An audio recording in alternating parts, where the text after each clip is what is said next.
Docteur Menna Raoud, je rappelle que vous êtes docteur en gestion. Là, on a présenté un rapport de la part du FMI concernant l'économie égyptienne et les prévisions de croissance. Là, j'aimerais bien parler du rôle de l'entrepreneuriat dans la croissance économique durable. D'accord. Tout d'abord, pour l'entrepreneuriat, c'est l'art de transformation des idées et des opportunités en des projets réels et économiques. Quand on parle sur le développement durable, il y a le concept de l'entrepreneuriat durable qui se traduit qu'on crée des modèles d'affaires, pas seulement les impacts, pas seulement économiques, mais il y a aussi des impacts sociaux pour la société et des impacts environnementaux qui sont en faveur de l'environnement. Donc maintenant, les projets des entrepreneurs doivent considérer ces aspects du développement durable, de l'aspect social et l'aspect environnemental avec l'aspect économique.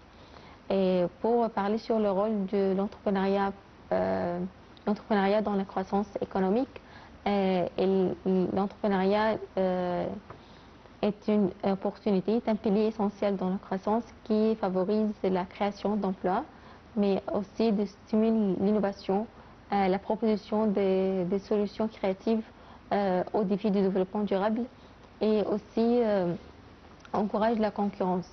Et il faut bien aussi noter que les projets ou les PME, les petites et moyennes entreprises, contribuent à environ 43% du PIB.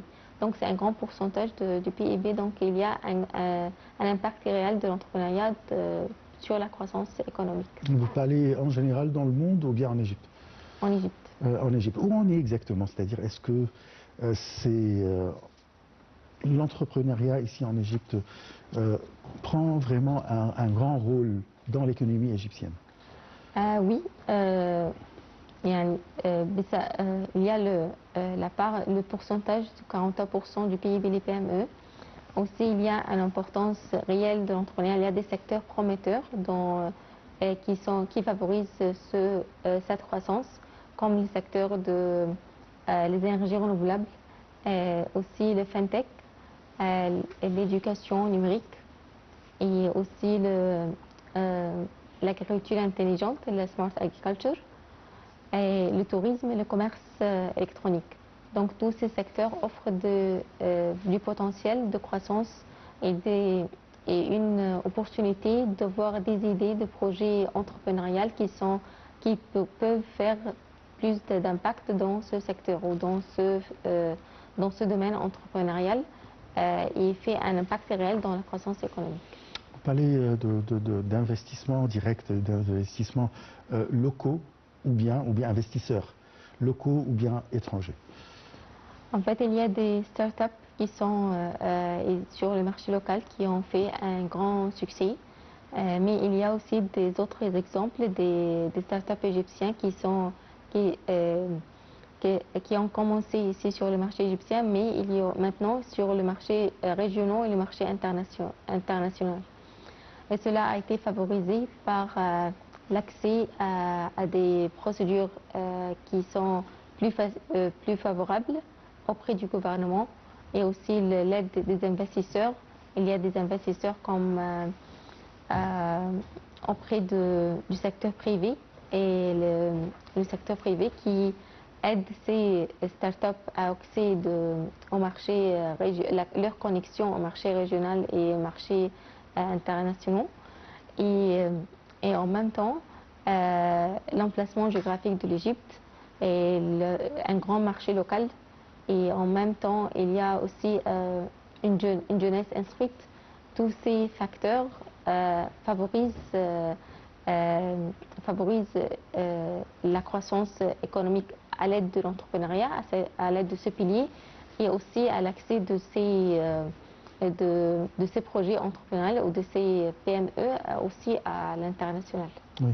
Et je crois que tout le monde s'intéresse plus aujourd'hui à tout ce qui est projet qui mène au développement durable. Oui. Quels sont les projets, ou bien est-ce qu'on est vraiment dynamique en Égypte vis-à-vis de ces projets?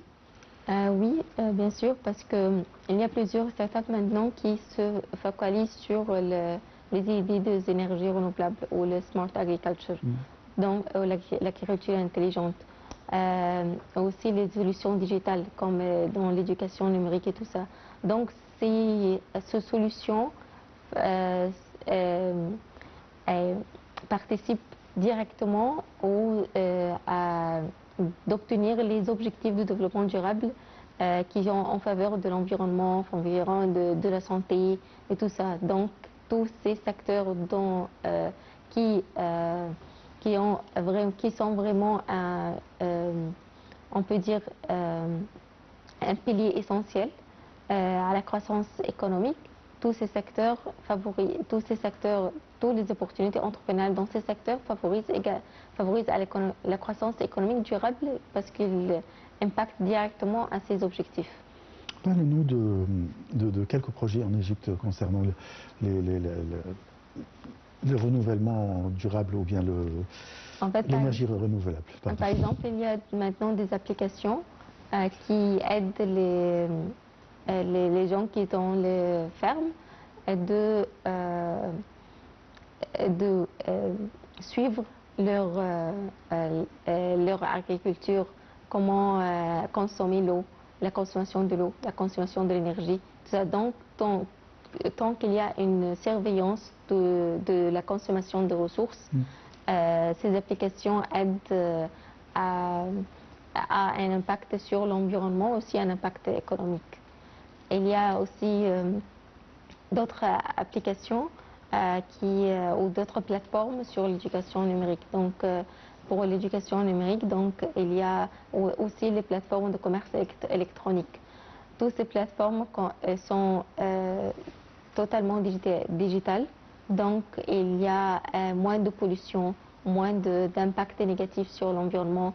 Il y a une économie des efforts de temps parce qu'il n'y a pas des ressources humaines qui doivent se déplacer et tout ça.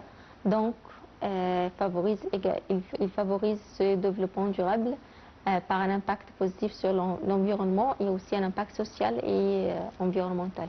Si on parle de gros investissements pour faire des projets d'énergie renouvelable, c'est-à-dire solaire ou bien du vent, où on est?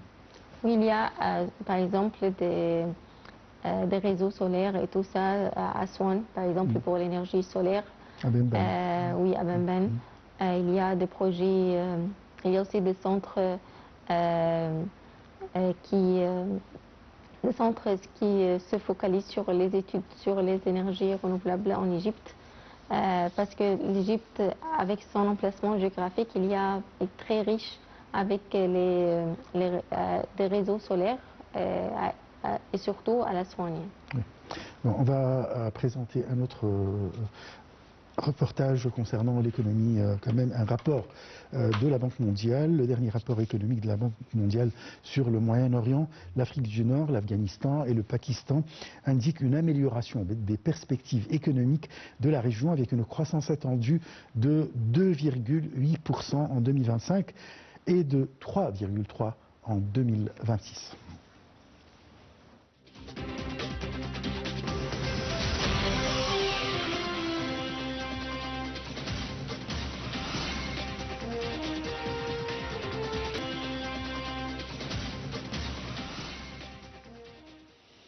Alors, on parlait bien sûr entrepreneuriat, on a parlé de développement durable.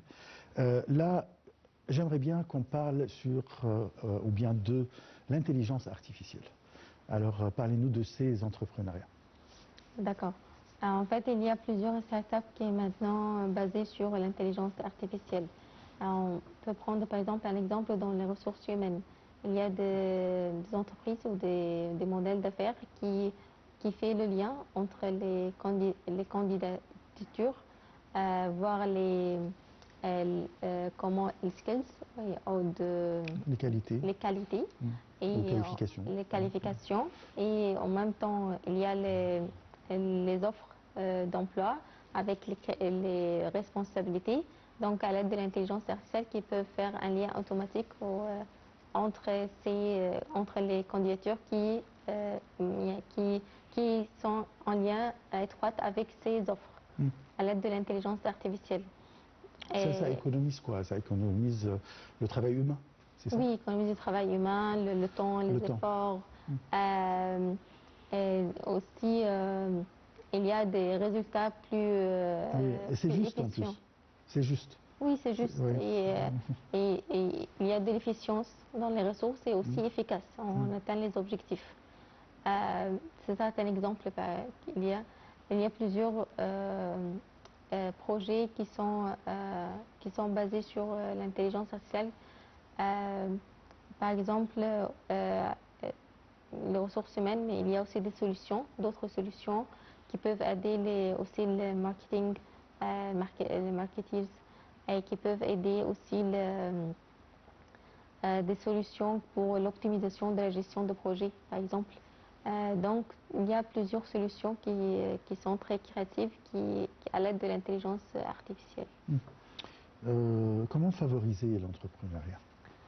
En fait, pour favoriser l'entrepreneuriat dans l'écosystème égyptien, d'abord, c'est l'éducation, d'intégrer l'entrepreneuriat comme un programme d'éducation scolaire et aussi dans les universités.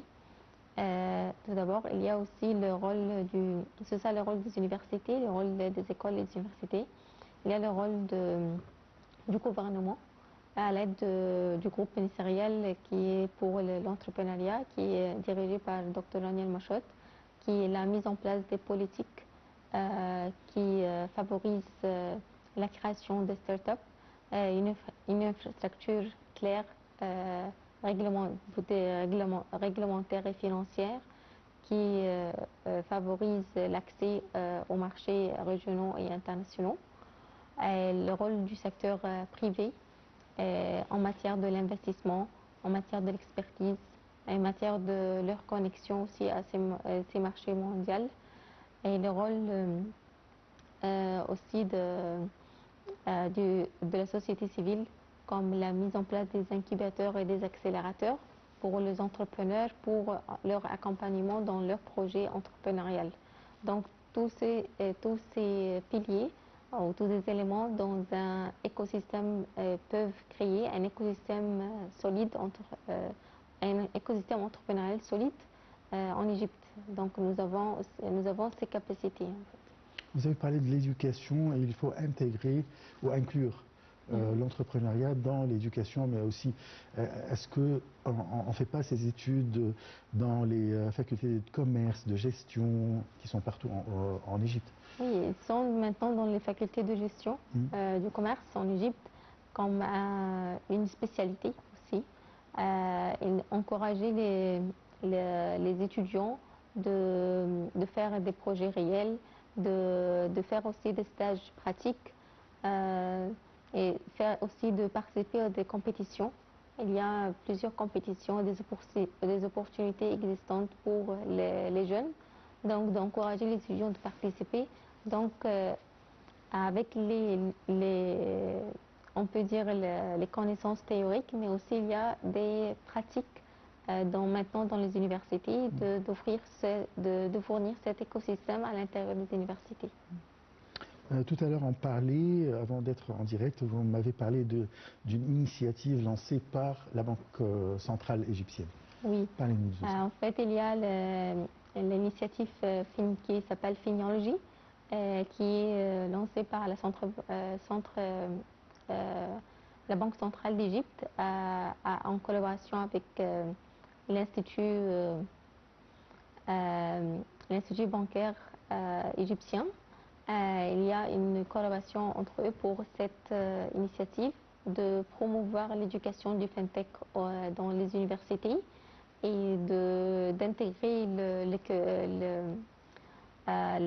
la matière de FinTech comme dans les programmes à les universités et en même temps d'encourager de faire des compétitions et au niveau national avec toutes les universités pour encourager d'avoir des solutions créatives en matière de FinTech, start-up et pour répondre à des défis réels proposés par la Banque centrale d'Égypte. Donc les étudiants sont sont mises à des défis réels et se faire au cours de cette compétition nationale et pour les gens qui ont, qui ont nommé le premier, par exemple au niveau national, il y a aussi une compétition internationale qui est à Dubaï. Et il faut bien noter que l'Égypte prend cette place au niveau international deux fois là-bas, à Dubaï, alhamdoulilah. Ah ouais, c'est normal, c'est l'Égypte. Vous avez répété le mot FinTech, c'est ça? Alors expliquez-moi parce que... La technologie, c'est technologie financière, finance technology. Tous les applications pour transfert de l'argent, pour faire tout ça, tous sont des solutions de FinTech. Ouais. Très bien, je viens de comprendre là. La coopération entre l'Égypte et les pays africains dans ce domaine.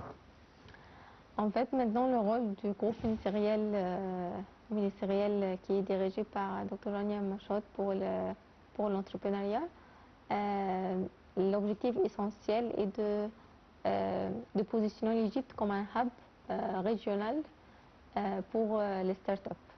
Et donc, tous les politiques qui ont maintenant vont être mises en place par ce groupe ministériel vont favoriser l'entrepreneuriat, pas seulement en Égypte, mais aussi au niveau d'Afrique, et de maintenir cette position pour l'Égypte, et de créer aussi des avantages pour tous les startups avec par exemple, faciliter des procédures réglementaires, faciliter l'accès au financement, l'accès au marché mondial. Tout ça va être favorisé par ces politiques réglementaires. Très bien. Je vous remercie beaucoup, docteur Menna Qaoud. Je rappelle que vous êtes docteur en gestion. Je vous remercie pour toutes ces explications concernant l'entrepreneuriat et surtout que vous avez quand même mis l'accent sur beaucoup de projets et beaucoup d'applications qui facilitent la vie. Oui. Je vous remercie. Merci beaucoup. Alors c'est la fin de notre émission de direct. Merci de l'avoir suivi. On se retrouve donc demain à la même heure pour une nouvelle édition de direct.